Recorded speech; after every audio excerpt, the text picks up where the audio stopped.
So good morning, good afternoon, good evening, depends on where you are in the world. So we are here today to listen to a very nice talk by Professor Erik Larsson from Lund University in Sweden, uh, which name is, the title of the talk is Secure Access to Reconfigurable Scan Networks. So thank you again, Erik, to accept our invitation. And Professor Erik is a professor in computer architecture at Lund University, Sweden, received a PhD from Linköping University in 2000.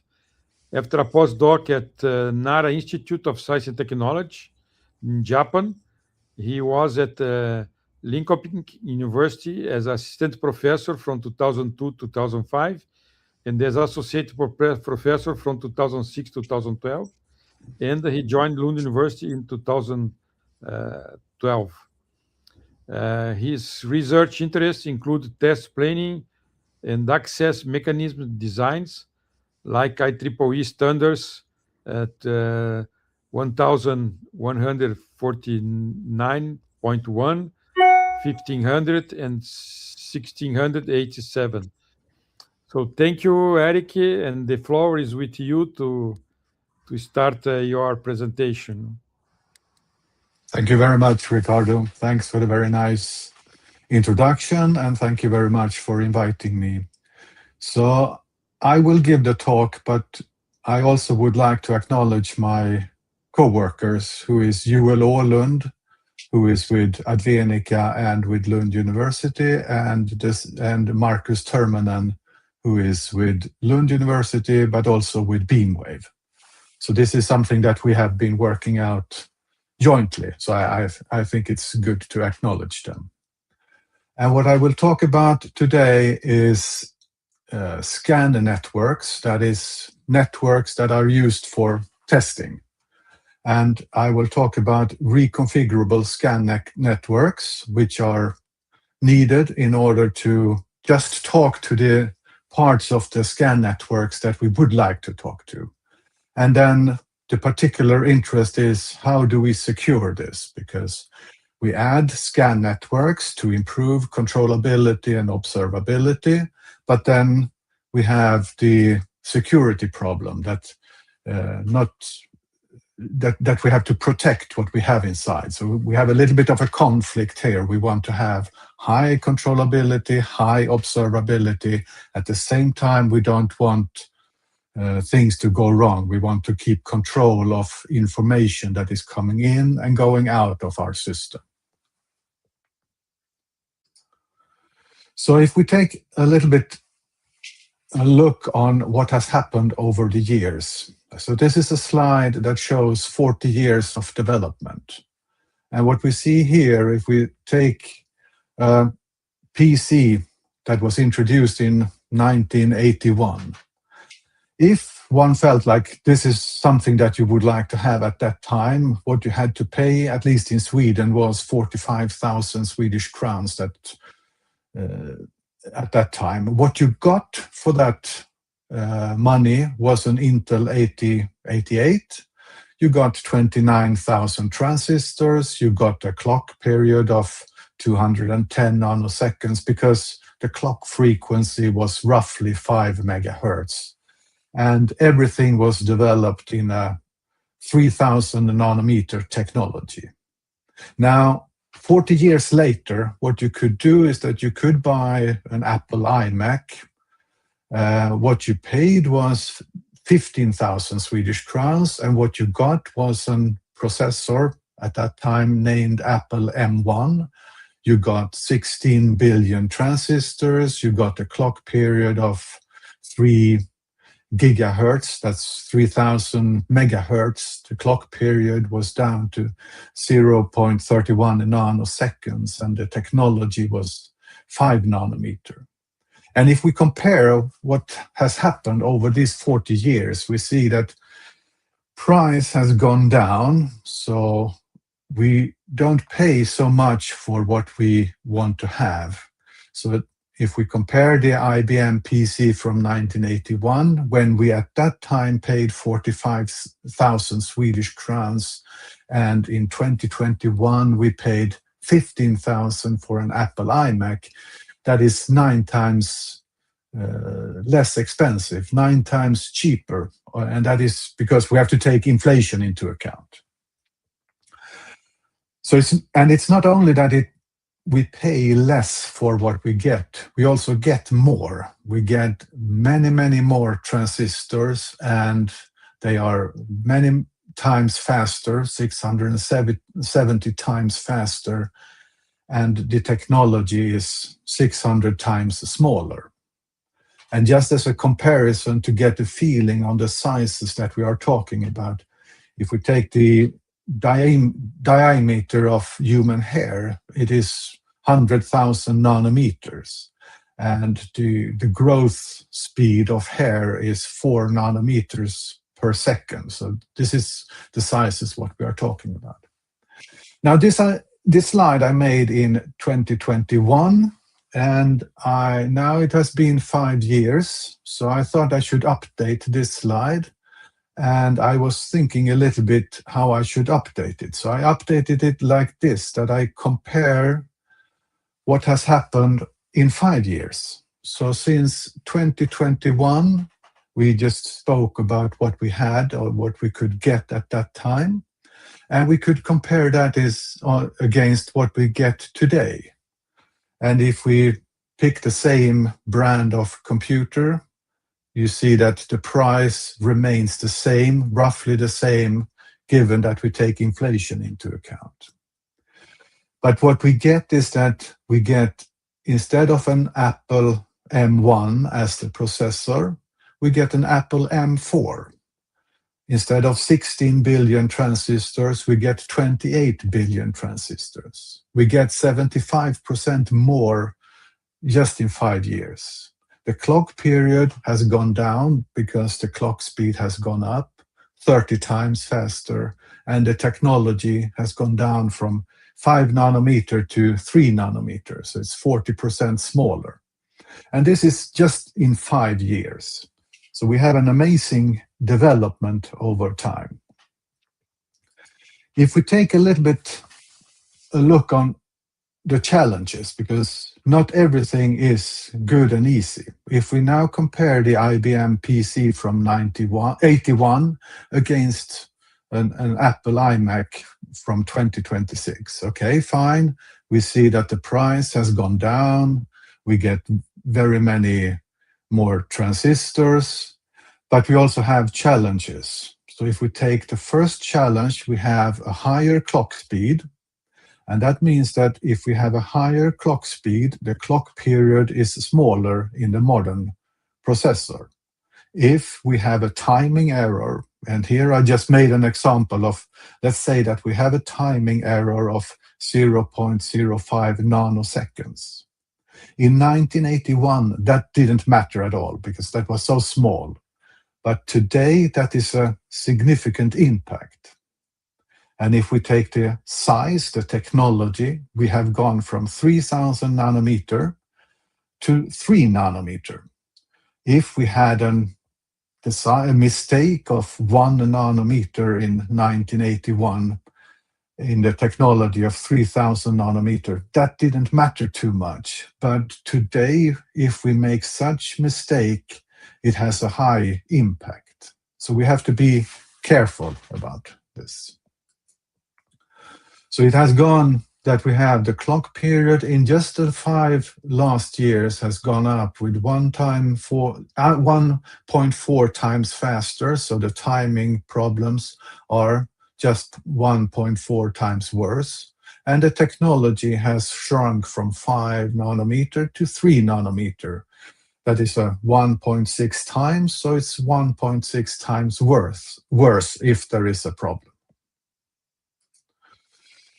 In order to control what is happening, we need to implement more embedded features. And here are the results on something that we have made. We made a small experiment. We took an FPGA and we implemented a number of ring oscillators. So we filled the FPGA with 1,400 ring oscillators. And what you see on this map here is the performance at different times. So you can see how the performance varies at different places within the FPGA. And this is also something we have to be careful about, that we have process variations and variations due to its use. This is on one FPGA, and we also made experiments on a number of FPGAs. So here we can see for each of the 20 FPGAs, we can see the best speed and the worst speed. And we can see that they are not the same. So it varies between each of the individual FPGA, and that means that we need to monitor what is happening on each individual device that we have. It's not the same. We buy one device of the same type, but its performance may vary, and it varies between devices, and it varies in between a given device, depending on where on the device you are. So modern circuits, they require very many on-chip test features, and I will call them instruments. And these instruments, they are used for test, debugging, diagnosis, and so forth. And just to give a feeling for the number of instruments that is needed. So assume that one instrument is needed to ensure correct functionality for 100,000 transistors, just as a number to get the feeling for this. And let's say that we have a circuit with 10 billion transistors. Then we need 100,000 instruments. So we have a need of very many instruments in order to monitor what is happening in the device. These instruments are not only used at, let's say, production tests, or customer returns. They are also used throughout the operational lifetime. To do communication with the instruments, there are standards, and one standard is called 1687, also known as IJTAG, internal JTAG. And the feature here is that it provides efficient and flexible access to the instruments. These instruments, they may come from third-party vendors, and because they come from third-party vendors, there's a risk that the instruments are malicious, and they can perform data sniffing and data alteration attacks. The instruments are also, as I said, used throughout the operational lifetime. Then there is a risk that there are users in the supply chain, because we have a distributed supply chain with very many different users, that some are malicious and they misuse the instruments. So we have these two problems that we will look into. Instruments that perform data sniffing and data alteration attacks, and also how do we handle that we have a lot of different users in the supply chain. So the supply chain of today doesn't look as it did yesterday. Yesterday, it was much more centralized, very much in-house. There was an idea, and it was kept within the boundaries of the company to a large extent. Today, it is a much more distributed, outsourced supply chain. We make use of a lot of IP blocks, which are integrated in the IC design. We don't do manufacturing, someone else do the manufacturing. The manufacturer develops the chips, the wafers, and someone else is doing the testing, and then we get our chip back like this. So we have a number of vendors here, and we trust them, and they collaborate together.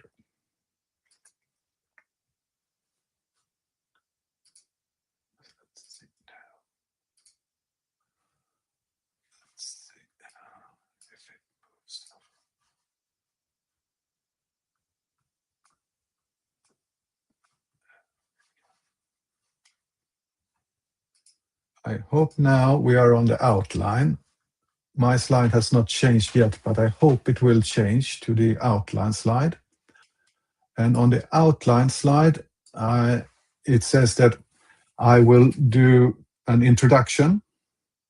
Thank you. Here comes the outline slide. So we will start with an introduction, and then we will talk about the two things that we are addressing. One is some work about the segment insertion bit, and that is to protect the active scan path. We will come into exactly what that is later on. And the other part is to control the access to different vendors in the supply chain. And finally, I will have some conclusions to the talk.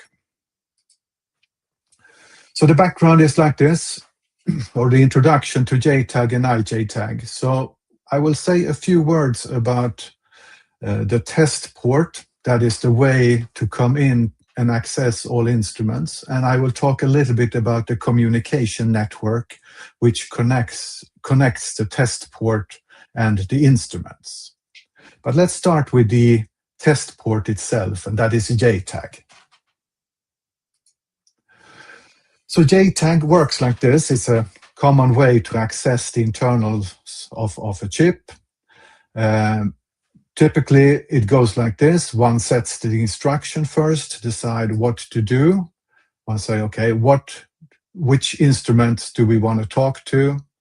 Once we have set that, selected which TDR, which test data register we want to access, we can shift in data, capture, and shift out. So we have a capture, shift, update.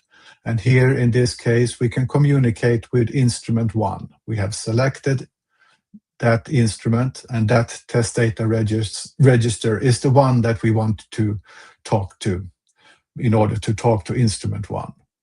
We can, of course, change to another test data register if we want to talk to instrument 2. The problem there is that we have to decide at design time how to access the instruments, and that's where IJTAG comes into place. So if we instead make use of IJTAG and we have a reconfigurable scan network, we can decide once we operate on the chip, we can dynamically decide which instrument to talk to. So what we have is segment insertion bits, scan max, and scan max control bits. And with those control bits, we can decide how we will communicate with the instruments. For example, we start like this. We have selected the test data register known as IJTAG. So we decide now we are communicating with IJTAG. If we have a wish to talk to instrument 1, what we have to do is that we have to shift in and configure the SIB such that we get access to the test data register that is associated to instrument 1. We can then modify the active scan path. We modify, so the green path here, which is the active scan path, is changed dynamically, and we can include, for example, instrument 3. Let's dive into what we have done and what the problems are. So first, I will talk about the segment insertion bit, and that is to protect the active scan path. So let's see.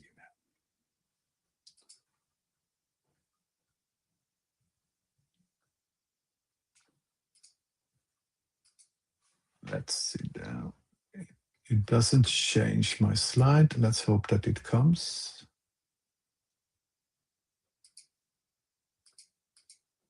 There it comes. So we said that we use third-party IPs, and that increases the risk that there are malicious hardware Trojans. There are hardware Trojans included into the chip. And because data is shifted serially through the IJTAG, there's a risk of data sniffing and data alteration attacks. So let's see. We operate on our active scan path, and in this case here, we are communicating with instrument 1. So we have set up the SIBs accordingly. And if we want to communicate with instrument 2, we do that. We configure the segment insertion bit such that we also include instrument 2. But it could be so that there is a hardware Trojan in instrument 2. And once the hardware Trojan is included in the scan path, it can manipulate data. It can decide that it always wants to be on the active scan path, and it can falsify results or listen to data or manipulate results that is coming out. And the problem is that even if we exclude this instrument 2, there's a risk, or there is a fact that this instrument still can continue to listen to information that is not supposed to come to that instrument. And because it can do so, it can manipulate the segment insertion bit such that it's always on the active scan path, and it can always listen to the traffic. So let's see. If we take a deeper look into this, we have a victim, we have an attacker, we have segment insertion bits that controls whether we include the instruments or not. If we include the victim, in this case, the instrument called the victim, we do it like this. We set SIB1 to include that test data register. What happens then is that SIB2 leaks information, so the attacker can sniff data. And if it is so that we include the attacker once, maybe we do a small check in the very beginning to ensure that the scan path is correct. We include everything that we have. Once that is done, the attacker has the possibility to change the configuration of the SIB, so it can always be on the active scan path. And what you can do then is that you can read sensitive information, device configuration, keys, test results. You can falsify test responses.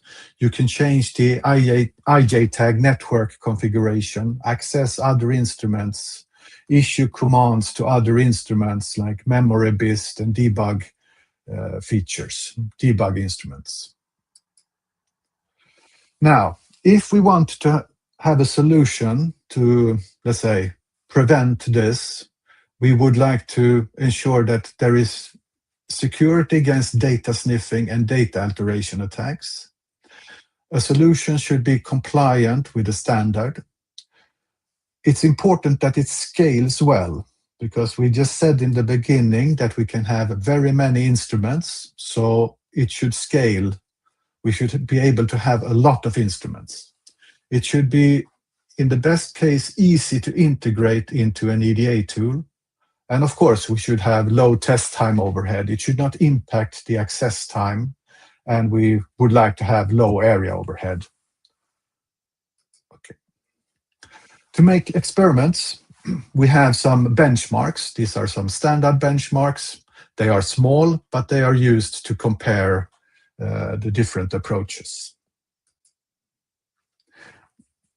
Now, there are a number of solutions or work to address this problem of data sniffing and data alteration. What we see to the right is an instrument, a test data register, scan in and scan out.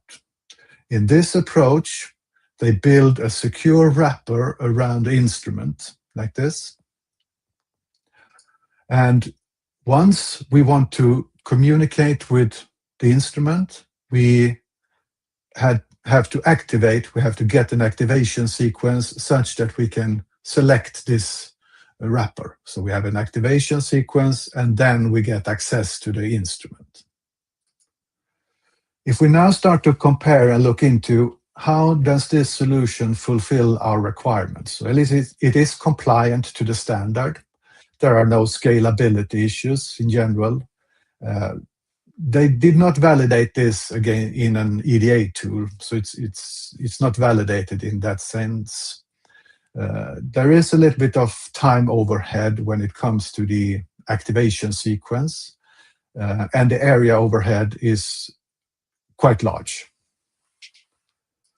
We can take another alternative, and that is to work with control signals. So we have an instrument, a test data register, scan in and scan out. And on top of securing the wrapper, in this solution, there are control signals to make sure that the instrument is protected.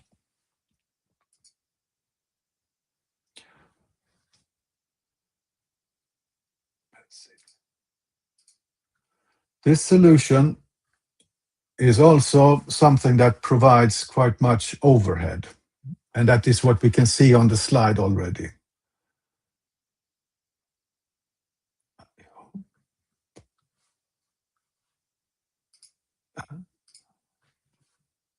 Let's see. I hope that it will change slide shortly.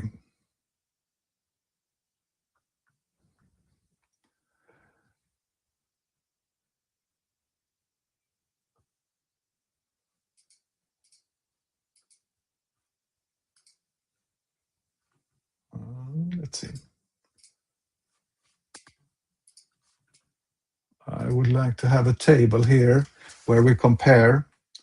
So what we can see is that this solution looks similar to the previous solution. One challenge that we can see already in this slide is that we will have a lot of control signals. And that is a problem because we said that we could have, in the design, we could have, let's say, 100,000 instruments. And that means that if we have, let's say, one control signal per instrument, that is 100 control signals that we have to take care of. Let's see now.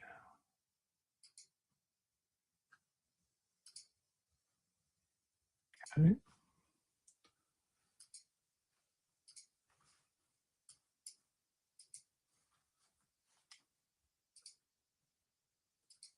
Now I don't know why it doesn't move. My slides doesn't move. I can go on. There are another solution called the priority encoder. Hopefully we will get that slide coming up shortly. That is an interesting solution because it really reworks everything. Here comes, to me at least, the overhead slide, and we can see that we have many control signals.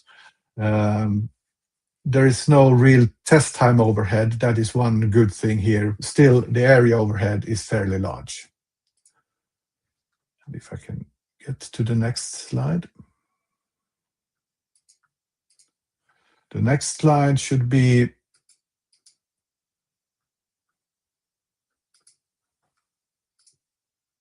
the priority encoder, like this. So we have a network like this, and what they do is they modify the network. So they rework it, redesign it. They add a priority encoder, and there are demuxes and multiplexers like this.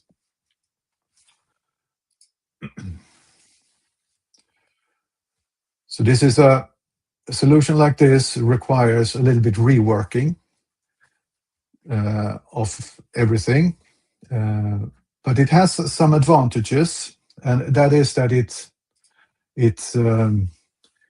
scales quite well, actually. So even if there are many instruments, the scaling is fairly good. Also, one benefit of it is that the area overhead goes down. We will see shortly when we come to the slide that summarizes it, that the area overhead is dramatically reduced compared to previous works.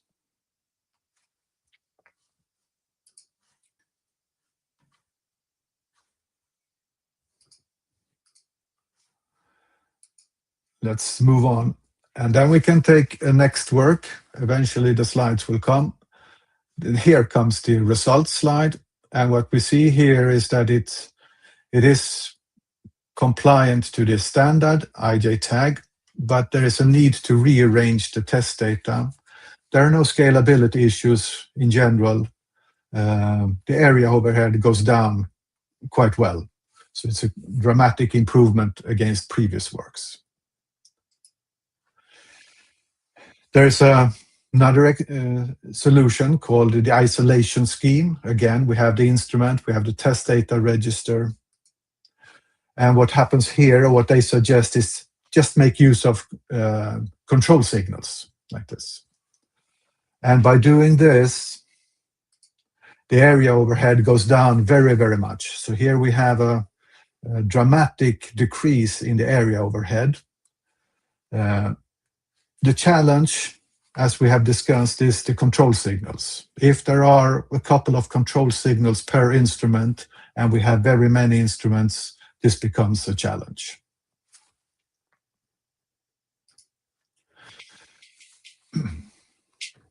Now, what is the fundamental problem? The fundamental problem is a weakness in the way that the segment insertion bit is designed.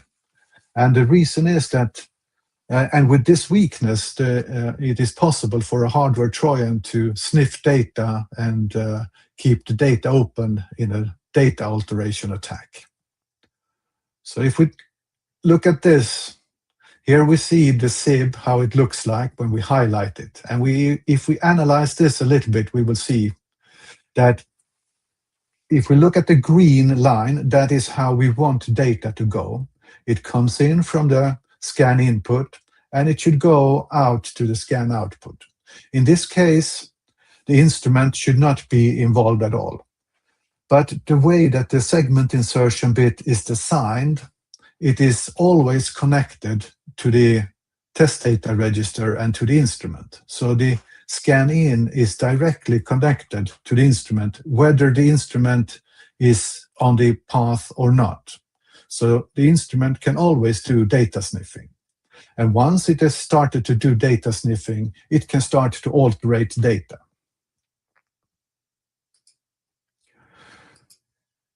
So once the instrument has been selected, sometimes that happens. We can do a test in the very beginning, and then the instrument is included. We want that.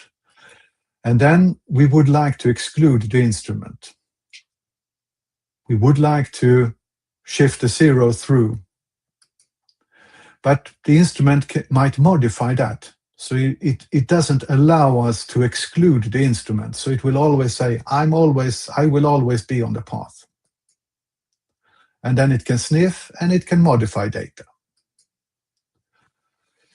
Now, what we did was that we changed the architecture of the SIB. And basically what you see to the left is what we did. On the bottom, there is the standard segment insertion bit, and to the top, you have the modified bit. And the key there is an AND gate. So if we take a look at the proposed SIB and how it works. So when we want to talk to an instrument like this, this is of course fine because we have decided that we want to talk to the instrument, and we talk to the instrument. Now it can do data alteration, but if we want to change it so that we exclude, turn it out, there is no data coming to the instrument because of the AND gate. So the AND gate will block all data going to the instrument.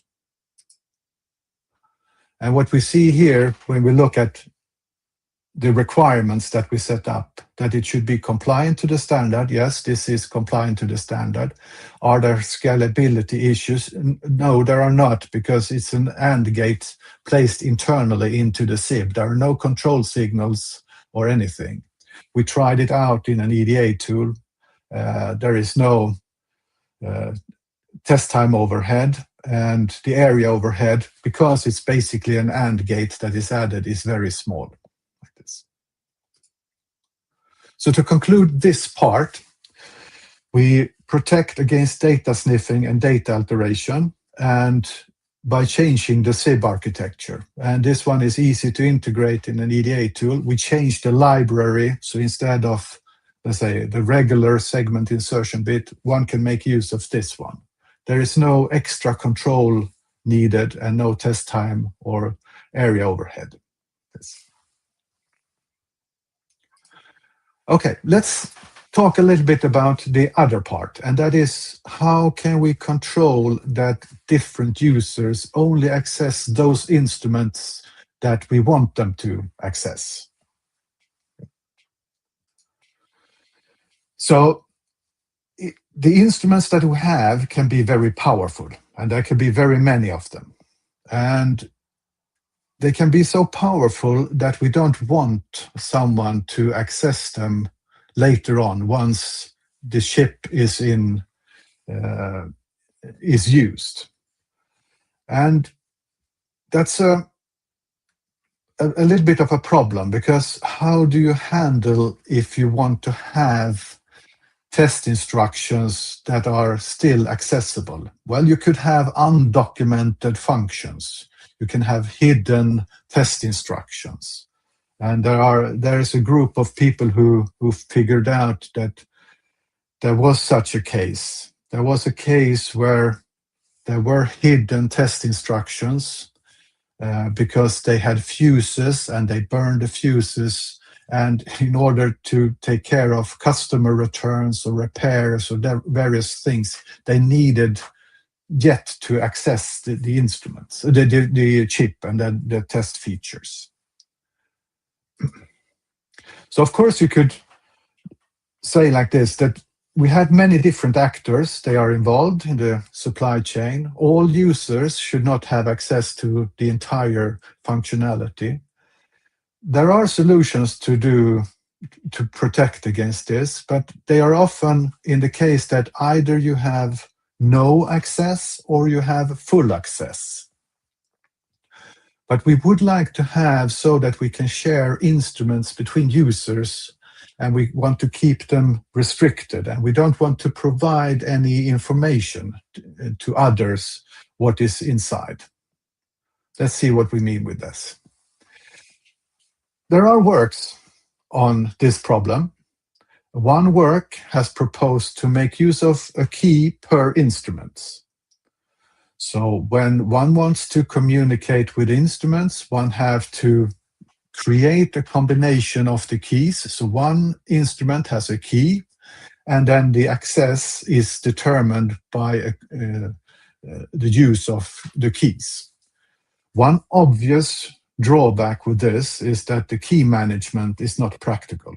If we said now that one instrument is needed for 100,000 transistors, and we said before that we had a circuit with 10 billion transistors, then we needed 100,000 instruments. And if we have one key per instrument, this means that we need 100,000 keys, and it's not practical to maintain so many.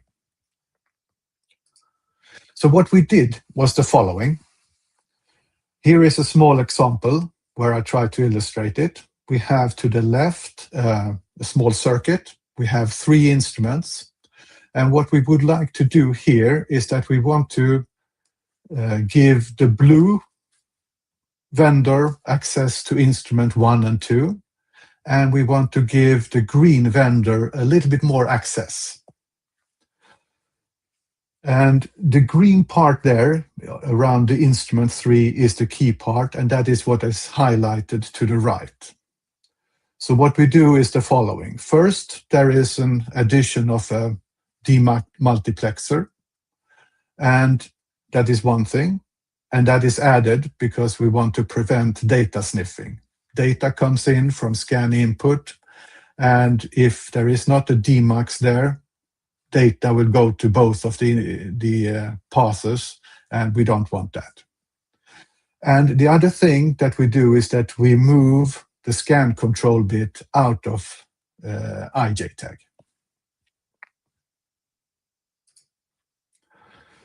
So by breaking out the some control bits from the IJ tag and put them in the tap controller, we get some benefits. So in this way, we can decide what we want to do with instruments. And most importantly is that there are no hints of hidden instruments in the description that each vendor has. So in this case, what we see here is a green vendor, and the green vendor has gotten an ICL description, and the green vendor knows these are my instruments. The difference between the green vendor here and the white one who is behind is that in the description for the green one, instrument 4 is included. So the green vendor believes that there are more instruments. All instruments are there, while the white vendor in the back only sees instrument 1, 2, and 3, and that is what is included in the description. Also, there is only one-time authentication. You authenticate yourself once, and then you have, these are your instruments. Do as you wish with them. To give an example, let's say that we have an IJ tag benchmark with some instruments, only 8 instruments here.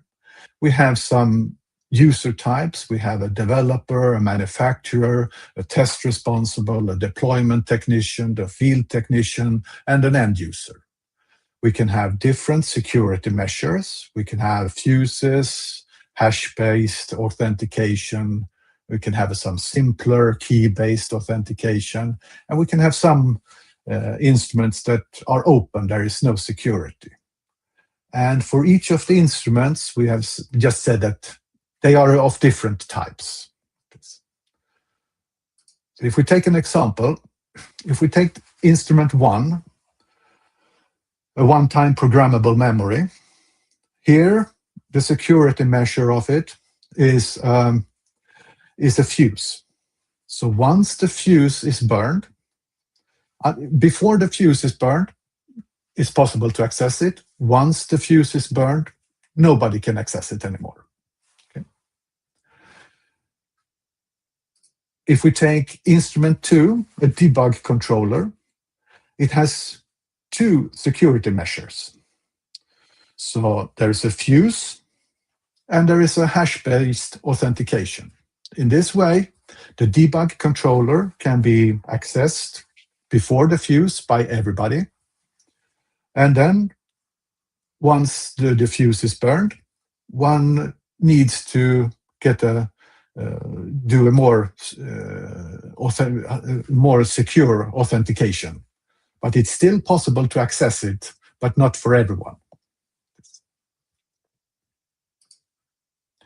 And then, of course, some of the instruments we can leave open. If we don't want to have security on them, we can leave them open. Okay, to conclude, so we have some threats in IJ tag. We have a lot of powerful instruments that are available. It can be hardware Trojans coming, for example, from third-party instruments, and they could perform attacks over IJ tag. Also, all users connecting over the test port should not have access to everything. And we want to have a nice way to control who gets access. And we have talked about 2 things. One is to protect the active scan path, and that is to prevent attacks from hardware Trojans. And the solution was to change the segment insertion bit. And the other thing was to provide security by sharing instruments. And the trick there was to break out IJ tag control bits. So by breaking out some control bits, it's possible to create different ICL descriptions where there is no traces of all instruments. You only see what you get, so to say. And with that, I would like to thank you all. Thank you very much for listening.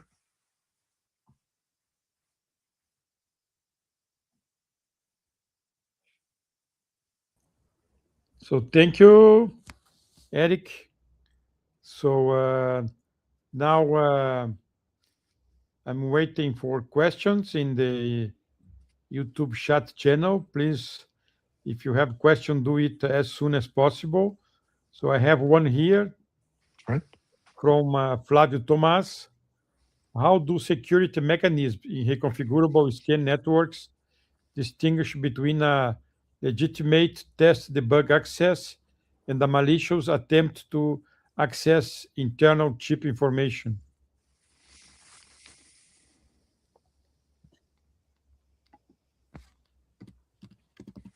Let's see. I think that's a little bit complicated question. So let me see. So reconfigurable scan networks in itself does not provide any control on who is accessing the instruments. So in general, that's not the objective of IJ tag. So the IJ tag is there to just provide access. And in fact, the IJ tag in itself just knows what you put on the boundary of the chip. You don't know what happens inside. And let's see. So that is in the standard. Then all authentication is something that you have to build on by yourself. And if you get the key and you get access to the network, of course you can do as you wish, because then you have got the key.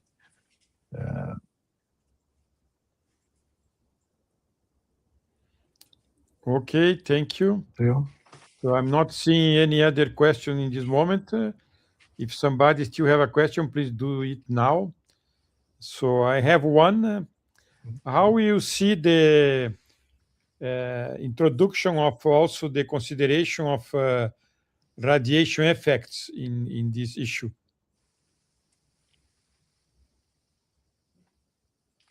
Let's see.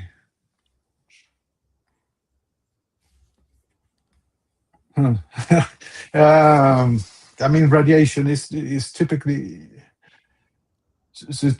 on these parts.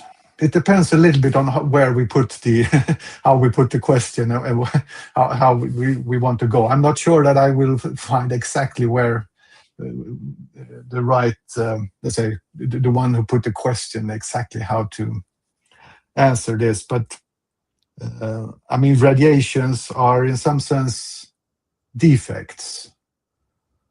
And let's say maybe they could provoke. I mean, they could also. I mean, they can make the system fail. They could also make the DFT fail, for sure. They could also make the protection scheme fail. So radiation is a quite mean thing because it impacts everything you do.